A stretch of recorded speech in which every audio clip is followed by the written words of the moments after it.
My neighbor started flirting with my husband, cooking his favorite meals, and showing up in our bedroom. When I confronted him, he smiled and said, "She's just being friendly, stop overreacting." I walked away. That was 3 days ago. This morning, he was crying in my DMs. I have a really strong belief that if my partner wants to sleep around, I'm not going to try and stop him. If I have to keep him from cheating, then he's not the right person for me anyway. I truly think I should be with someone who totally wants to be with me and won't give in when they're tempted. Let's say it falls under my responsibility to try and stop them if I knew they're going to cheat. But what about if I didn't know? I'm married. We have been together for 4 years and married for 6 months. We just moved to a new apartment and little by little we have been renovating it. We're both crafty and we want to create our dream home. We became friends with our neighbors. Also a couple. The woman is very beautiful and bubbly and I got along very well with her. She said she envied us renovating since her husband doesn't really like these things and refuses to give her money to start her own projects. She's a stay-at-home mom. I don't know about her situation with her husband, but the closer we got to them, the more I sensed that he's very careful with money. I get what she means, although I don't think he is financially abusive. Both my husband and I work. My husband works a lot from home. I have noticed that my neighbor is getting more and more friendly with my husband, instead of how it started as a friendship with me. She is very flirty and she seems to have more and more in common with my husband, especially the things I don't really like hiking, but even the smallest things like food or sweets. She has so much in common with him, as she has put it many times. Since she's a stay-at-home mom, she started making my husband his favorite food, and my husband has said on many occasions how nice it is that she cooks. Twice I came home and she's in there with my husband, helping him with the renovations or has just brought him lunch. My husband doesn't seem bothered at all, so it makes me think nothing is happening between them yet. I was telling this to my mom and she got so angry at my indifference. She said that I should ban my neighbor from being around my husband and tell him not to talk to her again. I told her that I wanted a husband who doesn't want to cheat. There are 4 billion women out there and I can't stop him from seeing all of them. He's the only one who can decide if his marriage is worth it. My mom called me deranged and she is very upset with me. I don't know what to do. I have made my opinion clear to my husband that I didn't appreciate our neighbor hanging around with him,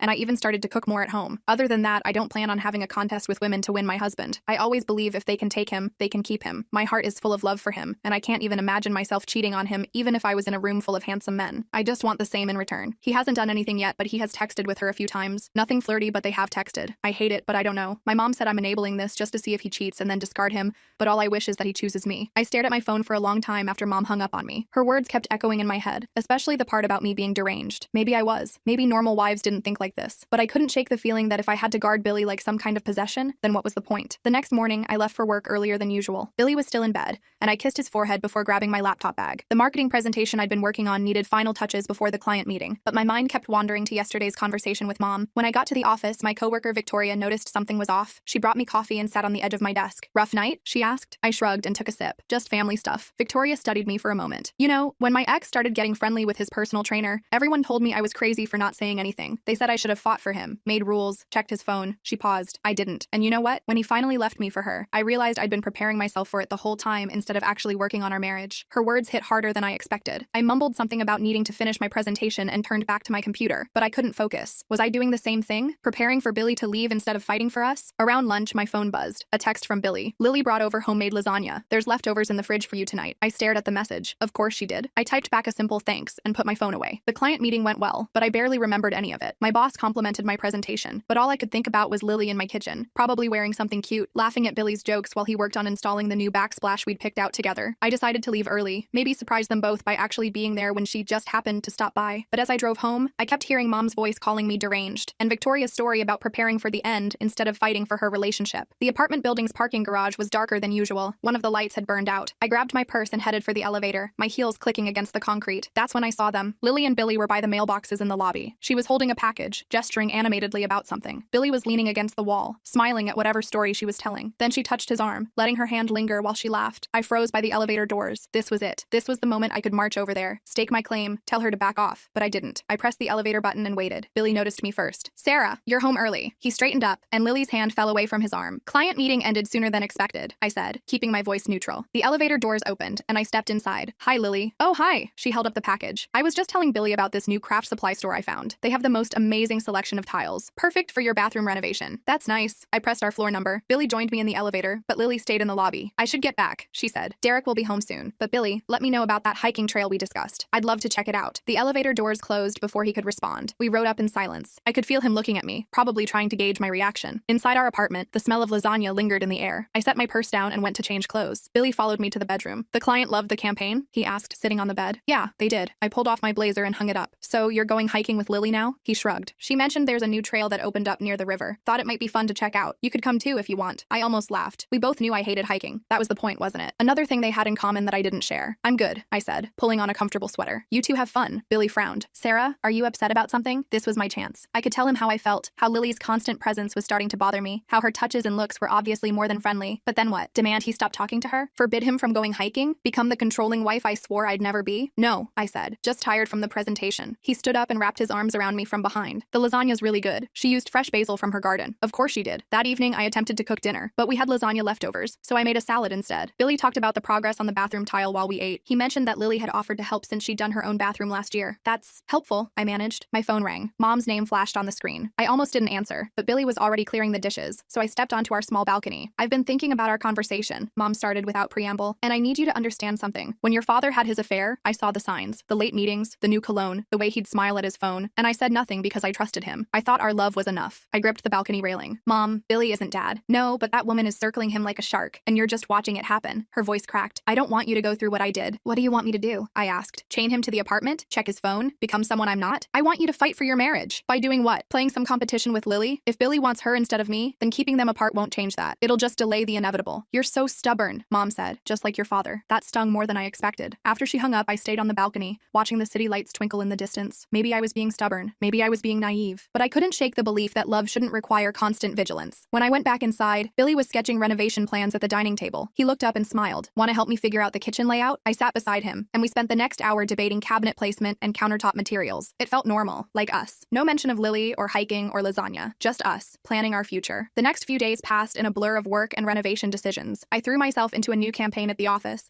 staying late to avoid thinking about what might be happening at home. Billy texted updates about the bathroom progress, always mentioning when Lily stopped by to help or bring food. Thursday afternoon, I had a dentist appointment and decided to work from home for the rest of the day. When I got to our apartment, I heard voices inside. Billy and Lily were in the bathroom and she was laughing at something. I set my laptop on the kitchen counter and started making coffee. Their voices carried through the apartment. You're so much better at this than Derek, Lily was saying. He won't even hang a picture frame. It's not that hard once you know what you're doing, Billy replied. Sarah's actually better at the detail work than I am. She's lucky to have you, Lily said, her voice softer now. Some men wouldn't put this much effort into making their wife happy. I poured my coffee and walked toward the bathroom. They were both kneeling by the bathtub, examining the new faucet installation. Lily was closer to Billy than necessary, her shoulder pressed against his as she pointed at something. How was the dentist? Billy asked when he saw me. Fine, no cavities. I leaned against the doorframe. The bathroom's looking good. Lily stood up quickly, smoothing down her sundress. I should go. I promised to pick up groceries before Derek gets home. She squeezed past me in the doorway, her perfume lingering. See you tomorrow, Billy, for the hiking trip, remember? After she left, I sat on our bed and opened my laptop. Billy continued working in the bathroom, humming some song I didn't recognize. Maybe Lily had introduced him to new music too. My phone buzzed. A text from Patricia, my mom. I'm sorry for what I said. I just worry about you. Can we have lunch this weekend? I texted back that I'd think about it. Then I tried to focus on work, but the sound of Billy working in the bathroom kept distracting me. Every few minutes, his phone would ping with a text. He didn't check them right away, but I wondered if they were from her. That night, Billy showed me pictures from his phone of the bathroom progress. As he scrolled through, I caught a glimpse of his text messages. Lily's name appeared several times. He didn't try to hide it, just kept scrolling to find the right photos. What do you think about subway tile for the shower? He asked. I made appropriate responses, but my mind was elsewhere. Was this what trust looked like? Watching your husband text another woman and saying nothing? Or was Mom right? Was I just too scared to admit that my philosophy about relationships was just a way to avoid conflict? Friday morning arrived gray and drizzly. Perfect hiking weather, I thought sarcastically as I watched Billy pack his backpack. He'd bought new hiking boots last week, breaking them in around the apartment. Sure you don't want to come? He asked again. I have that presentation to finish, I lied. Besides, you know hiking's not my thing. He kissed me goodbye,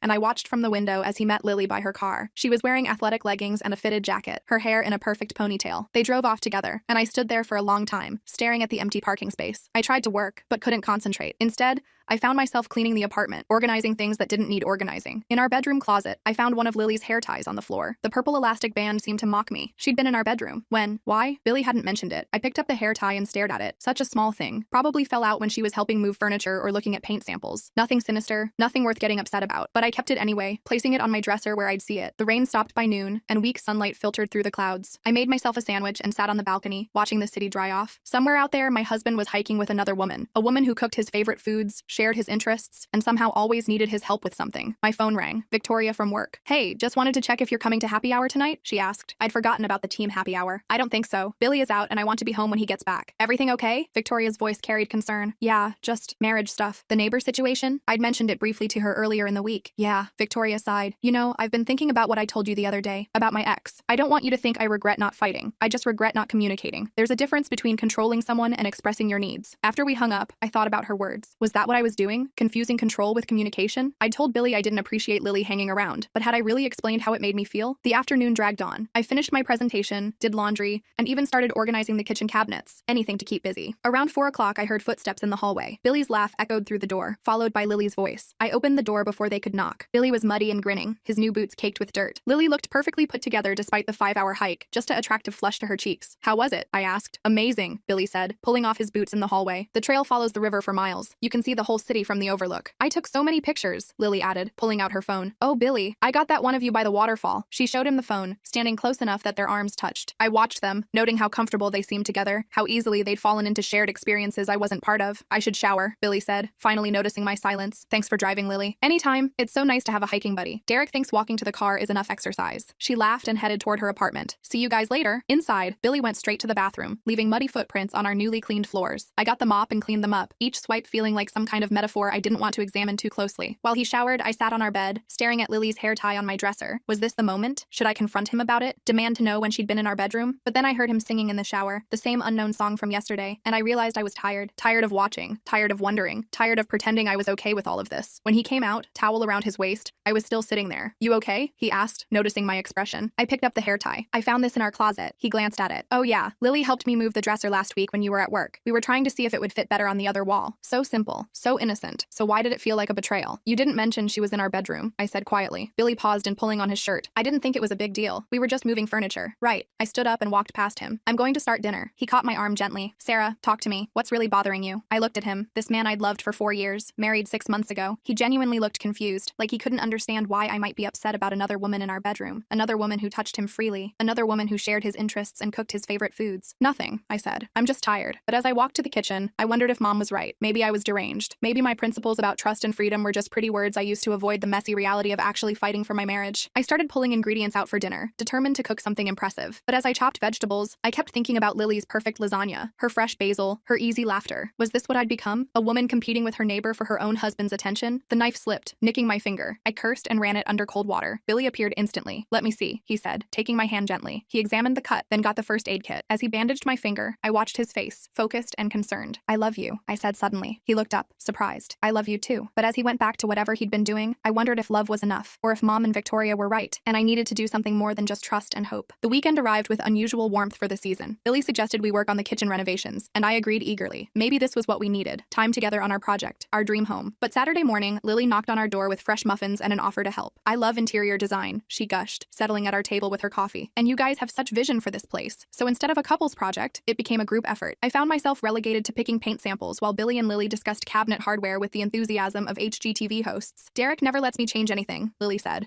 running her hand along our counter. He says it's a waste of money. You're so lucky, Sarah. I wanted to ask if she felt lucky when her husband controlled their finances, but I bit my tongue. That wasn't my business. Just like her growing friendship with my husband apparently wasn't my business either. Sunday brought Patricia's lunch invitation back to mind. I texted her that I'd meet her at our usual place, a small cafe downtown. Billy was planning to work on the bathroom grout, and yes, Lily had already offered to help since she had experience with it. Mom was waiting when I arrived, her expression carefully neutral. We ordered our usual salads and sat in uncomfortable silence for a moment. I'm sorry, she said finally, for calling you deranged. That was cruel. It's okay, I said, though it wasn't really. But I'm not sorry for worrying about you. She leaned forward. Sarah, sweetheart, I see you making the same mistakes I did, trusting blindly, ignoring red flags, thinking love conquers all. Billy isn't cheating on me, I said firmly. Not yet. She stirred her iced tea. But he's enjoying the attention, and that woman knows exactly what she's doing. I thought about Lily's touches, her convenient shared interests, her constant presence. Even if that's true, what am I supposed to do? Tell him he can't have female friends? You set boundaries, Mom said. You tell him that having her in your bedroom makes you uncomfortable. You explain that her flirting isn't appropriate. You fight for your marriage instead of just hoping for the best. And if he chooses her anyway? Mom reached across the table and took my hand. Then at least you'll know you tried. Right now, you're just making it easy for them. We talked for another hour, about Dad, about her regrets, about the difference between trust and naivety. By the time I left, my head was spinning with conflicting thoughts. When I got home, the apartment smelled like paint and cleaning solution. I found Billy and Lily in the bathroom, both splattered with grout, laughing about something. Lily was kneeling next to him, her hand on his shoulder for balance. How's it going? I asked from the doorway. They both looked up, and Lily's hand stayed on Billy's shoulder for a hit too long before she removed it. Great, Billy said. Lily's a grout expert. We'll be done in no time. I should go, Lily said, standing up slowly. Derek's probably wondering where I am. After she left, I helped Billy clean up the tools. We worked in silence, the earlier laughter replaced by the sound of running water and clinking tiles. Your mom okay? He asked finally. Yeah, she's worried about me. About what? I turned to face him. About Lily. He stopped cleaning and looked at me. Sarah, we've talked about this. She's just a friend. Who's in love with you? The words hung between us. Billy shook his head. That's ridiculous. She's married. So are you. He set down the sponge he was holding. What do you want me to do? Ignore our neighbors? Be rude to her? I want you to see what everyone else sees, I said. I want you to care that it makes me uncomfortable. You said you trusted me, he countered. You said if I wanted to cheat, you wouldn't stop me. I do trust you. I said, feeling tears prick my eyes. But that doesn't mean I have to like watching another woman pursue my husband. Billy stepped closer, cupping my face in his hands. No one is pursuing me. Lily's just friendly. You're seeing things that aren't there. But as he kissed my forehead and went back to cleaning, I wondered which one of us was really blind. That night, I lay awake thinking about everything. My philosophy about relationships, Mom's warnings, Victoria's regrets, Lily's hair tie still sitting on my dresser. Was I being strong or stupid, principled or passive? Monday morning came too soon. I dragged myself to work, grateful for the distraction of deadlines and meetings. But during lunch, I got a text from Billy. Lily brought homemade soup. Saved you some for dinner. I stared at my phone. Another meal, another gesture, another step closer to whatever line we were approaching. Instead of responding, I called Victoria. Want to grab coffee after work? We met at a place near the office. I told her everything, from my beliefs about trust to Lily's escalating behavior to Billy's obliviousness. Victoria listened without judgment, then said, "Can I ask you something? What would have to happen for you to actually do something? Where's your line?" I thought about it. I don't know. Physical cheating, I guess. So emotional affairs are okay? That's not what I said, but that's what you're accepting. She leaned back in her chair. Look, I'm not saying you should go crazy jealous wife on him, but there's a middle ground between controlling someone and having no boundaries at all. That night, I came home to find Billy cooking dinner. Actual cooking, not reheating Lily's food. The gesture touched me more than it should have. I thought we could eat together, he said. Just us. No renovations, no neighbors, just dinner. We ate by candlelight, talking about everything except Lily. It felt like old times. Before the move, before the complications. I almost forgot my worries until his phone buzzed with a text. He glanced at it but didn't respond. Lily's asking about paint colors for our kitchen. At 8 p.m., he shrugged. She's excited about the project. The moment shattered. Even during our dinner, she was there, texting my husband about our home. Tuesday through Thursday blurred together. Work was busy, which helped. But every evening brought new evidence of Lily's presence. Her contributions to our renovations. Her food in our fridge. Her laughter echoing through our walls. Thursday night, Derek knocked on our door. Billy was in the shower, so I answered. "Is Lily here?" he asked, looking tired. "No, I haven't seen her today." He nodded slowly. "She's been spending a lot of time over here." I thought maybe. He trailed off. "Derek, is everything okay?" He laughed bitterly. "She says I don't appreciate her, that I'm stifling her creativity, that your husband understands her better than I do." My heart sank. "I'm sorry. Are you?" He looked at me directly. "Because from where I'm standing, it seems like you're just letting this happen." After he left, I stood in the doorway for a long time. Was I letting this happen? Was my trust just another word for cowardice? Friday morning, I woke up with a decision. I couldn't control Billy or Lily, but I could control myself. I could stop being passive. I could set boundaries without becoming someone I wasn't. But first, I had to get through the day. Billy mentioned he was working from home, and I kissed him goodbye with more intensity than usual. "I love you," I said against his lips. "Love you too," he murmured, already distracted by his laptop. At work, I threw myself into projects, staying focused despite the churning in my stomach. I knew what was coming. Lily would show up at our apartment. She always did when I was gone and Billy was home. But this time, I had a plan. I told my boss I was taking a half day, claiming a doctor's appointment. Instead, I drove home slowly, gathering my courage. I wasn't going to make a scene. I wasn't going to be the crazy, jealous wife. I was just going to be present. As I pulled into the parking garage, I saw Lily's car in its usual spot. Of course, I took the elevator up, my heart pounding. This wasn't about catching them doing anything wrong. This was about showing up for my marriage instead of hiding at work. I heard them before I opened the door. Lily's laugh, high and bright, Billy's lower chuckle. They were in the living room, and as I walked in, I saw them on the couch. Not touching, but close. Too close. Paint samples spread on the coffee table between them, but it was Lily's hand on Billy's knee that made me stop cold. They both looked up when they heard me. Billy immediately stood, looking guilty, but Lily didn't move. She kept her position on our couch, her hand sliding slowly off my husband's knee, and looked at me with something I finally recognized. It wasn't pity, it was challenge. "Sarah," Billy said, too bright, too fast. "You're home early." I set my purse down carefully, my eyes never leaving Lily's. I thought I'd help with the paint selection. Lily finally stood, smoothing down her dress. Another sundress, despite the cool weather. "I should go. You two probably want to discuss the colors alone." "Yes," I said simply. "We do." She gathered her things slowly, deliberately. At the door, she turned back. "Billy, let me know about that new restaurant. I'd love to try it." After she left, the apartment felt too quiet. Billy stood by the couch, paint samples still scattered around him. "Sarah," he started. "No," I said, holding up my hand. "I need to say something first." I took a deep breath, my hands trembling slightly. Billy waited, his expression shifting from guilty to confused to defensive in the span of seconds. "I've been thinking about what trust really means," I began, moving to sit in the armchair across from him. "And I realized I've been confusing trust with negligence." Billy sat down slowly on the couch, the paint samples crinkling under him. "Sarah, nothing happened. We were just looking at colors." With her hand on your knee, he ran his fingers through his hair.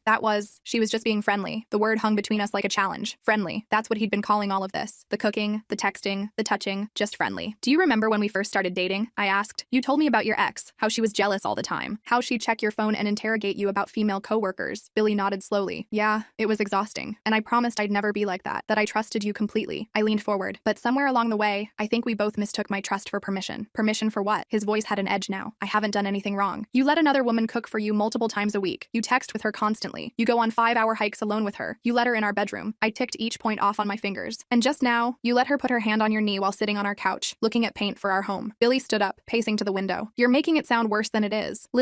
She's lonely. Derek doesn't pay attention to her. That's not your problem to solve." "I'm not trying to solve anything. I'm just being a good neighbor." I watched him at the window, his shoulders tense. This man I'd loved for 4 years, who I'd promised to trust completely. When When did being a good neighbor start requiring private hikes and intimate touches? He spun around. Intimate? Sarah, come on. You're reading too much into this. Am I? Because Derek came by last night looking for her. He said she tells him you understand her better than he does. The color drained from Billy's face. He said that? He also asked if I was just letting this happen. I stood up, suddenly exhausted. And you know what? He's right. I have been letting it happen. Not because I trust you, but because I was too scared to admit that my whole philosophy about relationships might be wrong. Billy moved toward me, but I held up my hand. I need to finish. I still believe I shouldn't have to guard you from other women. I still believe that if you want to cheat, I can't stop you. But I also believe I deserve a husband who cares when something makes me uncomfortable, who sees when another woman is pursuing him, who protects our marriage even when I'm not there to watch. I do protect our marriage, he insisted. I love you. I've never even thought about cheating. Then why didn't you tell her to take her hand off your knee? The question landed like a slap. Billy opened his mouth, then closed it. We stood there in our living room, paint samples scattered between us like evidence of a crime. Finally, he said, I didn't think it meant anything. To who? To you? To her? To me? I picked up my purse. I'm going to stay with Mom tonight, not because I'm leaving you, but because I need to think. And you need to decide if you really don't see what's happening, or if you just don't want to see it. Billy grabbed my arm gently. Sarah, please, don't go. We can talk about this. I looked at his hand on my arm, then up at his face. We've been talking, but you haven't been listening. I left him standing there among the paint samples. As I waited for the elevator, I heard his footsteps in the hallway, but he didn't follow. Maybe he knew I needed space, or maybe he was already texting Lily about what happened. The drive to Mom's house felt both too long and too short. I called her from the car, and she answered on the first ring. I'm coming over, I said without preamble. I'll put the kettle on, she replied, and I loved her for not asking questions. Mom lived in the same house where I grew up, a two-story colonial in the suburbs. The porch light was on when I arrived,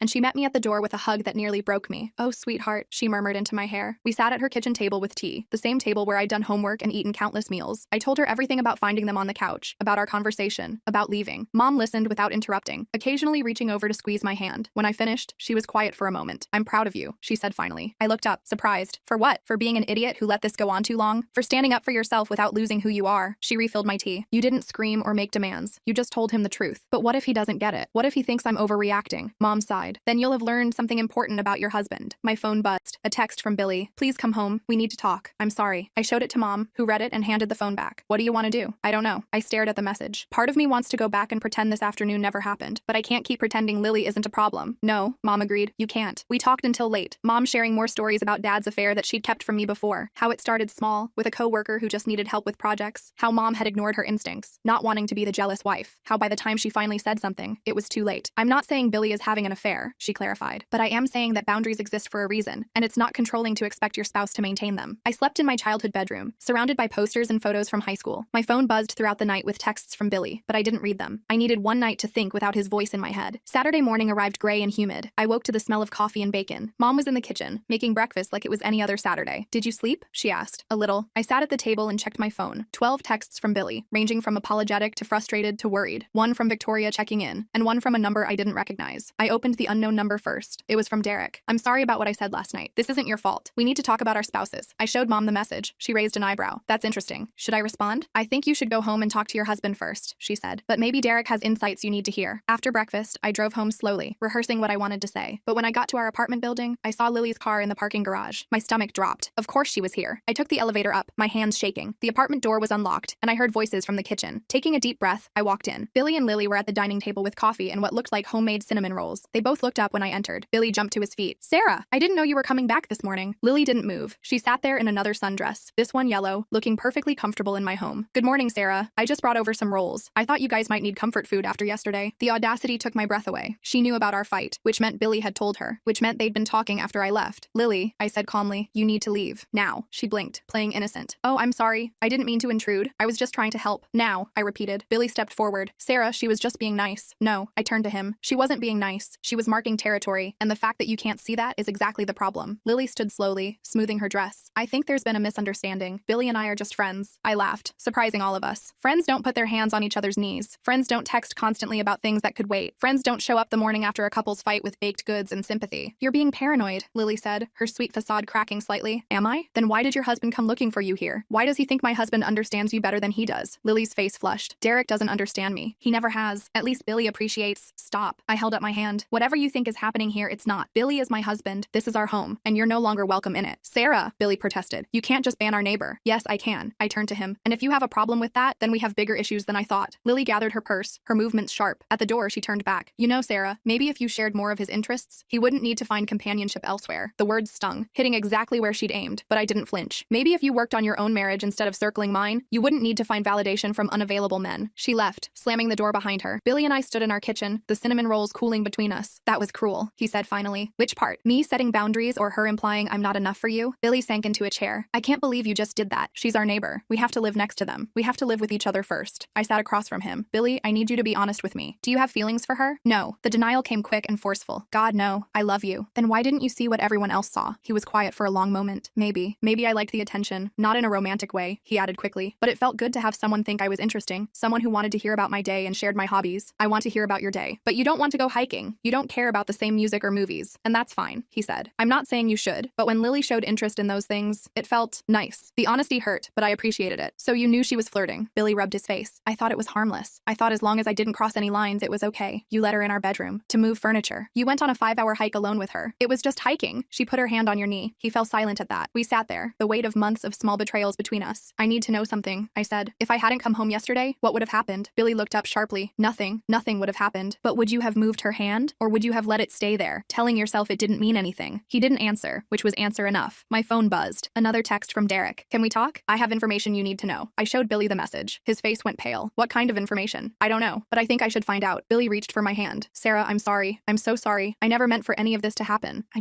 didn't think. That's the problem, I said gently. You didn't think about how it would make me feel. You didn't think about what Lily really wanted. You didn't think about our marriage. I want to fix this, he said desperately. Tell me how to fix this. I squeezed his hand, then let go. First, you need to understand why it needs fixing. I texted Derek back, agreeing to meet him at a coffee shop downtown. Billy wanted to come, but I told him no. This was something I needed to do alone. The coffee shop was mostly empty on a Saturday afternoon. Derek was already there, looking haggard. He stood when he saw me, attempting a smile. Thanks for coming, he said as we sat down. You said you had information? Derek pulled out his phone. Lily doesn't know I have these. He showed me a series of text messages. My stomach turned as I read them. They were between Lily and someone named Rachel. In them, Lily detailed her growing obsession with Billy, how she'd researched his interests online, how she'd timed her visits for when I was at work, how she'd practiced recipes she knew he loved, how she was sure he was starting to fall for her. She called it a project, Derek said bitterly, like seducing your husband was some kind of home improvement task. I scrolled through more messages, my hands shaking. In one, Lily described the hiking trip, how she'd worn her most flattering athletic wear, how she'd made sure to touch him whenever possible, how he'd seemed receptive. I'm filing for divorce, Derek continued. This isn't the first time. Last year it was her personal trainer. Before that, a dad from our daughter's preschool. But this time, he gestured at the phone. This time she documented it all. Derek, I'm so sorry. He laughed humorlessly. Are you? Because from what I can see, your husband was enjoying every minute of attention from my wife. The accusation stung because it held truth. He was, but he didn't understand what was really happening. Didn't understand, or didn't want to understand. It was the same question I'd been asking myself. I handed back his phone. What are you going to do? Like I said, divorce. I'm done being married to someone who needs constant validation from other men. He paused. What about you? I don't know, I admitted. Billy isn't like Lily. He didn't pursue her. He just didn't stop her. Is that better or worse? I thought about it. Different, but still painful. Derek nodded. For what it's worth, I don't think he would have actually cheated. Lily complained about that in some messages, said he always pulled back when things got too intimate. It should have made me feel better, but it didn't. Billy had let another woman pursue him for months, enjoying the attention while I trusted him completely. He'd pulled back from physical cheating, but what about emotional boundaries? When I got home, Billy was cleaning obsessively. The apartment smelled like lemon cleaner and anxiety. He looked up when I entered, hope and fear battling on his face. How did it go? I told him about the messages, watching his expression shift from disbelief to horror to shame. When I finished, he sank onto the couch. I'm an idiot, he said quietly. You're not an idiot. You're just careless with my feelings, with our marriage. What can I do? How do I make this right? I sat beside him, not touching. I think we need help, professional help. Billy nodded immediately. Couples therapy? Yes, whatever you need. What I need, I said carefully, is a husband who sees threats to our marriage before they're sitting on our couch with their hand on his knee. That night, we slept in the same bed but didn't touch. The distance between us felt like miles. I lay awake thinking about trust and boundaries, about the fine line between controlling and caring. Sunday passed in awkward politeness. We worked on house projects separately, the renovation that had brought us together now highlighting our distance. I caught Billy checking his phone repeatedly, and each time my stomach clenched. She's not texting, he said, noticing my attention. I blocked her number. When? Yesterday, after you left to meet Derek. It was something at least, but the damage was done. Every time his phone buzzed, I wondered. Every time he smiled at something on his screen, I questioned. This was what I'd been trying to avoid, becoming suspicious and paranoid. But maybe some suspicion was healthy. Maybe blind trust was just another form of blindness. Monday morning, I called in sick to work. I needed to research therapists, to process everything that had happened. Billy worked from home, and we moved around each other like ghosts. Around noon, there was a knock at the door. We both froze. Billy looked at me, asking permission with his eyes. I nodded. It was a delivery person with a package. Billy brought it inside, checking checking the label. It's from Lily, he said, his voice flat. Inside was a set of hiking boots in my size and a note for Sarah, in case you want to join next time. L. The passive-aggressive gesture was so perfectly Lily. Even in defeat, she had to twist the knife. Billy looked horrified. I'll return them, he said quickly. Number, I picked up the boots. I'll keep them, as a reminder. Of what? That some gifts come with strings attached, and that maybe I should pay more attention to what's happening in my own home. That afternoon, I made an appointment with a couples therapist for Thursday. Billy thanked me repeatedly, as if I was doing him a favor instead of trying to save our marriage. Tuesday brought new challenges. I returned to work, but concentration was impossible. Victoria noticed immediately. You look terrible, she said bluntly during lunch. I told her everything. She listened without judgment, occasionally shaking her head. The hiking boots were a nice touch, she said sarcastically. Real classy. Keep thinking about what she said, about sharing his interests. Victoria snorted. That's bull. My husband loves football. I hate it. You know what he does? He watches with his friends and then comes home to me. Because marriage isn't about being the same person. But what if Billy needs someone who shares his interests? Then he should have married someone else, Victoria said firmly. You don't get to marry someone and then act surprised when they're exactly who they always were. Her words stayed with me through the afternoon. When I got home, Billy was cooking dinner. Actually cooking, not reheating Lily's food. I thought we could eat together, he said hopefully. I made your favorite. We ate in relative silence, the clink of silverware loud in the quiet. Finally, Billy spoke. I've been thinking about what you said, about seeing threats to our marriage. He set down his fork. I think I did see it. Part of me knew Lily was flirting, but I told myself it was harmless because I wasn't interested in her that way. But you liked the attention. Yes, he admitted. I liked feeling wanted, appreciated, and I'm sorry. I'm so sorry that I let that become more important than your feelings. I appreciate your honesty, I said, but I need to know this won't happen again. Not with Lily, not with anyone. It won't, I promise. But promises felt fragile now. Trust, once broken, wasn't easily repaired. Wednesday passed in a blur of work and avoided neighbors. I saw Derek in the parking garage, boxes in his arms. He nodded at me but didn't stop to talk. The marriage dissolution was already beginning next door. That evening, Billy showed me his phone. I want you to see this, he said, opening his messages. There were several texts from Lily to his blocked number, invisible to him but somehow still delivered. They ranged from apologetic to angry to pleading. In one, she accused me of being controlling. In another, she said Billy would regret choosing his jealous wife over true friendship. How did you see these if she's blocked? I asked. I unblocked her to check, then blocked her again, he admitted. I wanted to know if she was still trying to contact me. And 17 messages since Saturday. He deleted them all as I watched. I won't check again. Thursday arrived with rain and our first therapy appointment. Dr. Martinez was a soft-spoken woman in her 50s who listened to our story without visible judgment. Let me understand, she said after we'd explained everything. Sarah, you believe trust means not having to monitor or control your partner. Billy, you believed accepting attention from another woman was harmless as long as you didn't reciprocate romantically. We both nodded. You're both right, she said, surprising us. And you're both wrong. She explained that trust didn't mean absence of boundaries, and boundaries didn't mean control. She talked about emotional affairs, about the slippery slope of intimate friendships, about the difference between trust and willful blindness. Sarah, your philosophy isn't wrong, but it's incomplete, she said. Trust doesn't mean ignoring your instincts or accepting behavior that hurts you. And Billy, she continued, enjoying attention from someone who's attracted to you is human, but indulging it when you're married is a choice that prioritizes your ego over your partner's security. We left with homework, communication exercises, boundary discussions,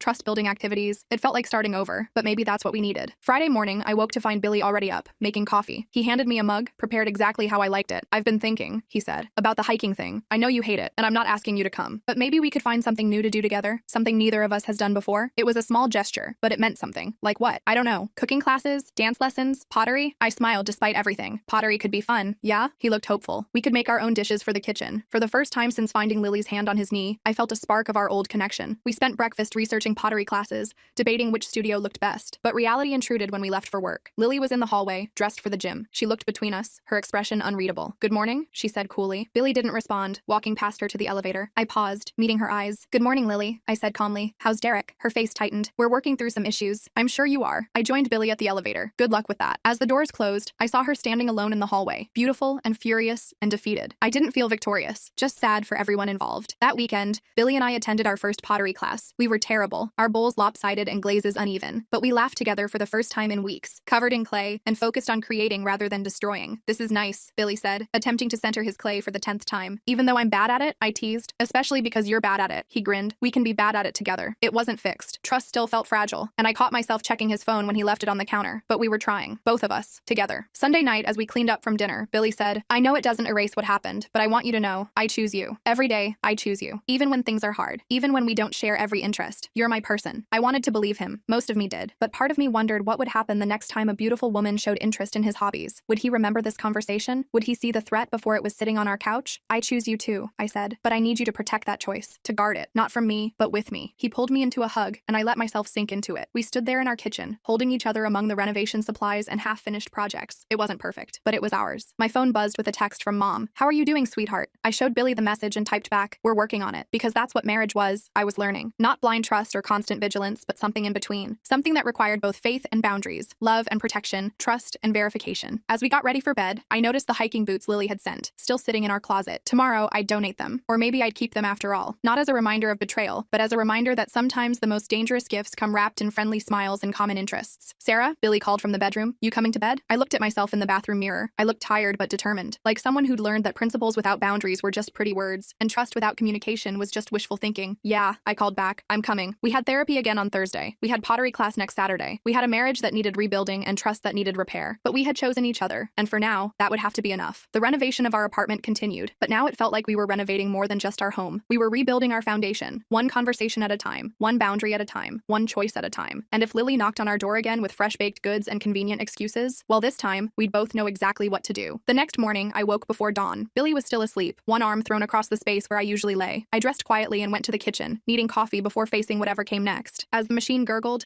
I heard movement from the apartment next door, raised voices, muffled but distinct. Derek and Lily were arguing again. I pressed my ear to the wall despite myself, catching fragments. Something about lawyers, something about custody, something about Billy. My phone vibrated on the counter, a text from an unknown number with a local area code. I opened it and nearly dropped the phone. It was a photo of Billy and Lily from their hiking trip. They were sitting on a rock overlooking the river, closer than necessary, her head tilted toward his shoulder. The angle suggested someone had taken it from a distance, maybe another hiker passing by. Another text followed. Thought you should see this. They looked pretty cozy that day. My hands shook as I stared at the image. Who would send this? And why now? Billy appeared in the doorway, rubbing his eyes. You're up early. I turned the phone toward him. His face went white. Sarah, that's not. We were just resting. Other hikers were around. Someone must have what? I asked. Noticed how close you were sitting? Thought you looked like a couple? Decided I should know? He reached for the phone, but I pulled it back. Do you know who sent this? No, I swear. Maybe someone from the building? Someone who saw us leave together? The arguing next door grew louder. Something crashed against the wall, then silence. Billy moved toward me. Sarah, please. This photo doesn't show anything. We were just sitting, just texting, just cooking, just renovating, just being friendly. I set the phone down. When does just become too much? Before he could answer, someone pounded on our door. We looked at each other. Then Billy went to answer it. Derek stood there, disheveled and holding a manila folder. I need to talk to both of you. Now. We let him in. He looked around our apartment, taking in the renovation supplies, the pottery we'd made last weekend sitting on the counter. His laugh was bitter. Nice place. Lily always said you two had the perfect marriage, the perfect home. He tossed the folder on our dining table. Turns out she wanted it for herself. Billy and I exchanged glances. I opened the folder and gasped. Inside were printed emails, screenshots, photos, dozens of them. She hired someone, Derek said, a private investigator, to follow you two around, document your time together, build a case. A case for what? Billy asked, though I think we both knew. For when she divorced me and came after you. Derek sank into a chair. She's done this before, 3 times. She picks a couple, befriends them, focuses on the husband, creates problems in their marriage while positioning herself as the solution. I flipped through the pages, photos of Billy and Lily at the craft store, at the hiking trail, in our lobby, timestamps showing how long she spent in our apartment, transcripts of text conversations I'd never seen. Why are you showing us this? I asked. Because my lawyer says I need witnesses, and because, he looked at Billy, you're not the first guy she's done this to, but you're the first one who didn't sleep with her. Billy's face flushed. I would never. I know, Derek interrupted. That's why she got desperate. The hand on the knee, the constant visits. She usually doesn't have to work that hard. I found myself laughing, which seemed to surprise everyone, including me. So I was right. If they can take him, they can keep him. Except she couldn't take him. Sarah, Billy started. No, this is perfect. I held up a photo of them at the craft store. She documented her own crazy. Hired someone to prove she was stalking my husband. Derek nodded. My lawyer's having a field day. Between this and the texts she sent her friend about Project Billy, I'll get full custody of our daughter. Our daughter. I'd forgotten Lily had a child. A little girl who sometimes played in the hallway, who would grow up with a mother who treated marriages like conquests. I'm sorry, I said to Derek, for all of this. He shrugged. I'm moving out today. My brother has a place across town. Lily can have the apartment until the divorce is final. He stood to leave, then paused. For what it's worth, I think you two will make it. She threw everything at your marriage and it held. After he left, Billy and I stood in our kitchen, the folder of evidence between us. Proof of Lily's obsession. Proof of Billy's obliviousness. Proof that I'd been right to trust him, even when it hurt. Say something, Billy whispered. I picked up the photo from the hiking trail. Who do you think sent this? Does it matter? Maybe. I studied the angle, the timestamp. What if Lily sent it? One last attempt to break us. Billy took the photo, then dropped it in the trash. Then she failed. We spent the morning going through the folder together. Each photo, each transcript, each piece of evidence told the story of a woman systematically trying to destroy our marriage, and of a man who, despite enjoying the attention, never crossed the final line. This one's from 2 months ago, I said, holding up a photo of Lily bringing Billy lunch. I was at that huge client presentation. I remember. She brought soup and stayed for 2 hours talking about hiking gear. 2 hours and 14 minutes, I corrected, reading the investigator's notes. She touched your arm 17 times. Billy groaned. How did I not see this? Because you didn't want to, I said gently, and because normal people don't hire investigators to stalk their neighbors. My phone rang. Mom. Hi, sweetheart. Just checking in. How was therapy? Enlightening, I said. Mom, you're not going to believe what happened this morning. I put her on speaker and told her everything. She gasped at appropriate moments, swore when I described the photos, and fell silent when I explained about Lily's pattern. So you were right, she said finally. You didn't have to guard Billy from her. He guarded himself, I guess. I looked at Billy, who was making fresh coffee. but I think I was also wrong about some things. How so? I thought trust meant never having to worry, never having to set boundaries, never having to fight for my marriage. I accepted the mug Billy offered, but maybe trust means knowing when to do all those things. Mom was quiet for a moment. That's very wise, sweetheart. I'm proud of you. After we hung up, Billy and I returned to the folder. Near the bottom, I found something that made my blood run cold. Photos of our apartment, taken from inside. Our bedroom, our bathroom, our kitchen, all when we weren't home. She had keys, I breathed. How did she? The day she helped me move furniture, Billy said, his face pale. I left her alone while I went to get tools from the storage unit. She must have. I thought about all the times things seemed slightly off. A coffee mug not where I left it. The shower curtain pulled differently. That feeling of being watched. We're changing the locks today, I said. Already texted the landlord. He's sending someone this afternoon. We worked in silence for a while, sorting through the evidence of Lily's obsession. Then Billy spoke. I need to tell you something. About the hiking trip. My stomach clenched. What? She tried to kiss me. At the overlook, when we were taking photos. He wouldn't meet my eyes. I pulled back, made a joke about taking a selfie instead, but I never told you because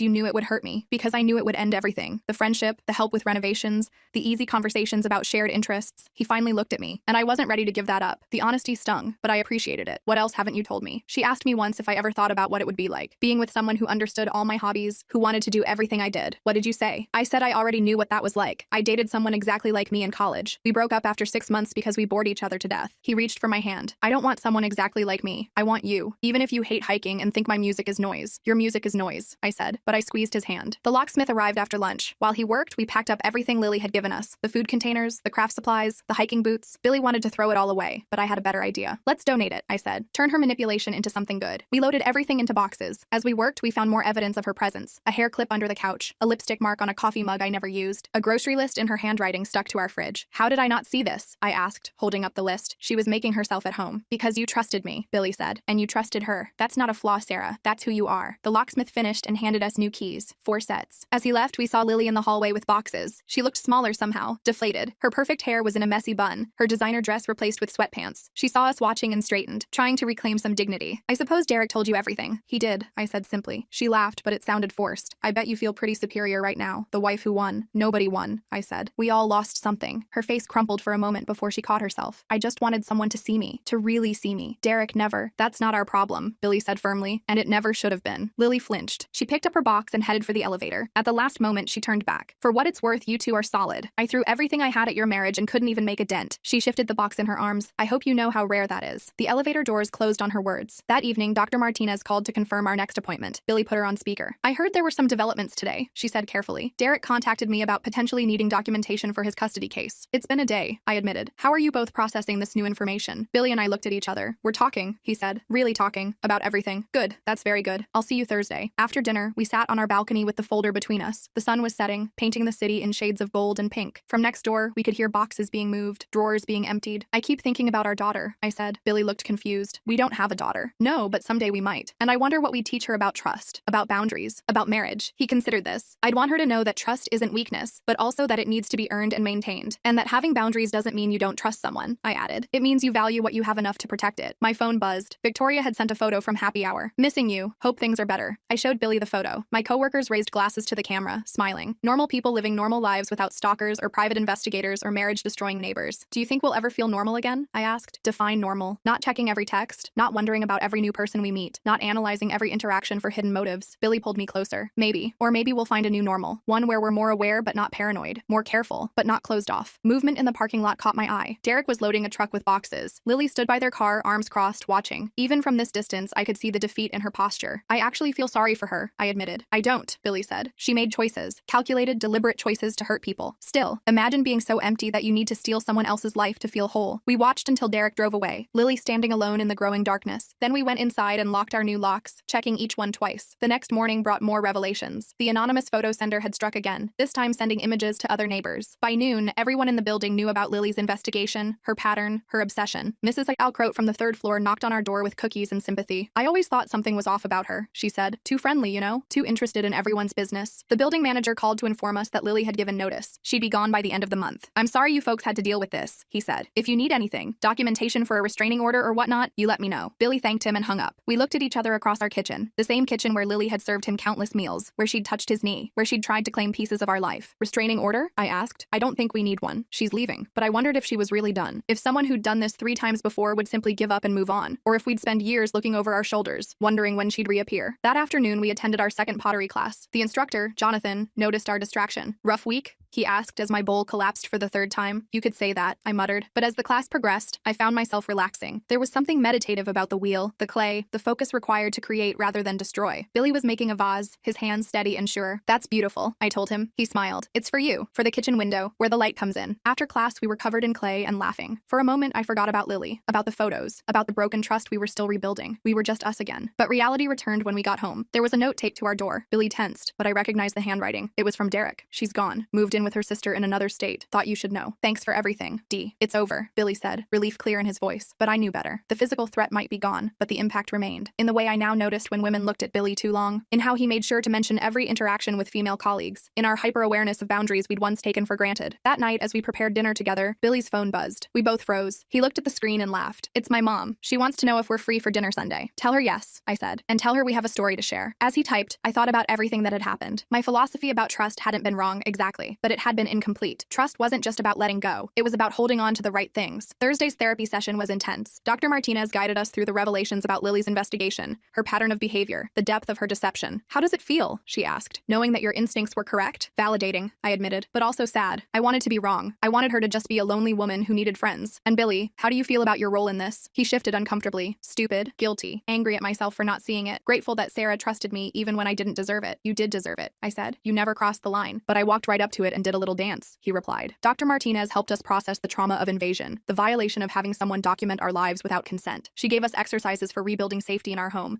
for reestablishing boundaries as a couple. This experience can actually strengthen your marriage, she said, if you let it teach you rather than define you. Friday afternoon, I was working from home when the doorbell rang. Through the peephole, I saw a woman I didn't recognize. Young, professional, holding an envelope. I opened the door cautiously. Yes? Sarah? I'm Rachel. I was friends with Lily. She held out the envelope. She asked me to give you this before she left. I told her I wouldn't, but she shrugged. Maybe you should read it. I took the envelope. Do you want to come in? God, no. I've been in your apartment enough through her photos. She turned to leave, then paused. I tried to tell her to stop when she first started talking about Billy, but she was convinced he was her soulmate, that you were just an obstacle. Did you send the anonymous photos? I asked. Rachel nodded. I thought if you saw proof, you'd confront her, make her stop. I didn't know about the private investigator until Derek's lawyer contacted me. After she left, I stared at the envelope. Part of me wanted to throw it away unread, but curiosity won. Inside was a single sheet of paper in Lily's perfect handwriting. Sarah, I won't apologize because you wouldn't believe me anyway, but I want you to know that in all my attempts, yours was the only marriage that survived. That says something about you and Billy. I've been broken for a long time. Long before Derek, before the others. I see happy couples and I need to prove they're not really happy.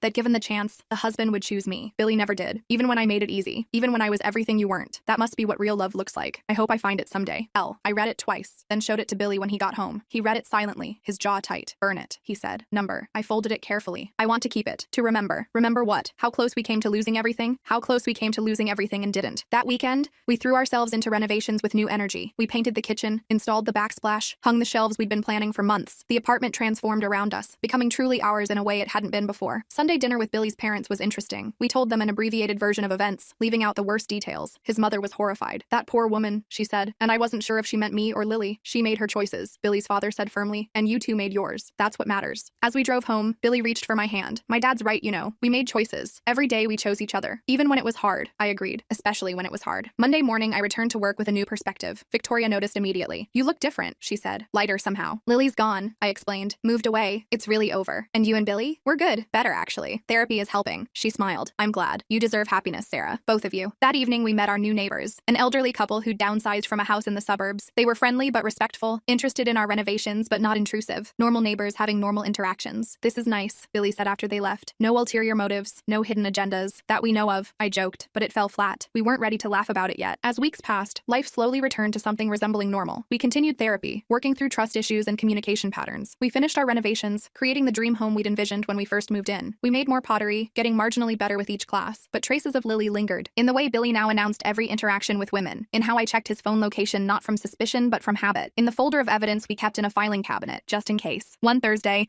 Dr. Martinez asked if we'd considered couples activities beyond pottery. Something that challenges you both equally, she suggested, where neither has advantage. We decided on cooking classes. Neither of us were particularly skilled in the kitchen, and it felt like a way to reclaim that space from memories of Lily's elaborate meals. The first class was a disaster. We burned the sauce, overcooked the pasta, and somehow managed to set off the smoke alarm. But we laughed through it all, creating new memories to overlay the old. We're terrible at this, Billy said, scraping charred garlic from a pan. Together, I corrected. We're terrible at this together.